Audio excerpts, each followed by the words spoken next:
యశోద ఆసుపత్రిలో బీజేపీ ఎమ్మెల్యేలు పరామర్శించారు.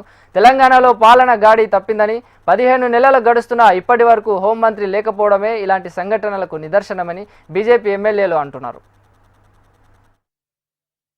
హైదరాబాద్ లో మహిళల పట్ల జరుగుతున్నటువంటి ఈ దాడులను అదే విధంగా ఈ రోజు 22 సంవత్సరాల అమ్మాయి ఎంఎంటీఎస్ లో ప్రయాణం చేస్తున్నటువంటి ఆ అమ్మాయిని అగంతకులు ఆమెను బలవంతం చేయబోతే ఆమె ఏమీ దిక్కుతోచక స్పీడ్ లో ఉన్నటువంటి ఆ ట్రైన్ నుండి తన మాన ప్రాణాన్ని రక్షించుకోవడాన్ని ట్రైన్ నుంచి కిందికి దూకడం వలన ఆమెకు విపరీతంగా గాయాలైన ప్రభుత్వ ఆసుపత్రిలో చేర్పిస్తే 24 గంటల వరకు కూడా ఆమెకు సరైనటువంటి వైద్యం దొరకలేదు.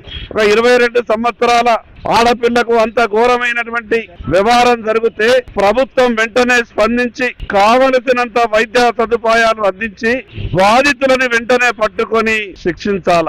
కానీ ప్రభుత్వం నుంచి ఎటువంటి స్పందన లేదు. భారతీయ జనతా పార్టీ మా మహిళా నాయకురాళ్ళు రాష్ట్ర భారతీయ జనతా పార్టీ మహిళా మోర్చా అధ్యక్షురాలు శిల్పారెడ్డి గారికి వార్త తెలిసిన వెంటనే ఆసుపత్రికి సందర్శించి జరిగిన విషయం మీద అంతా ఆరాధించిన తర్వాత మా రాష్ట్ర పార్టీ అధ్యక్షులు కేంద్ర మంత్రి కిషన్ రెడ్డి గారికి, కేంద్ర మంత్రి బండి సంజయ్ కుమార్ గారికి విషయం చెప్పిన తర్వాత ప్రభుత్వం పట్టించుకున్నా పట్టించుకోకపోయినా వెంటనే బాధితురాలని ప్రైవేట్ ఆసుపత్రికి షిఫ్ట్ చేసి మెరుగైన వైద్యం మన తరఫున అందిద్దాం. తర్వాత చేయాల్సిన కార్యక్రమాల మీద ప్రభుత్వం మీద ఒత్తిడి తీసుకొద్దామని ఈ రోజు భారతీయ జనతా పార్టీ తరఫున ప్రత్యేకంగా బండి సంజయ్ గారు చొరవ తీసుకొని ఆ యొక్క బాధితురాల్ని ఇక్కడ యశోద ఆసుపత్రిలో వైద్య చికిత్స నిమిత్తం చేర్పించడం జరిగింది.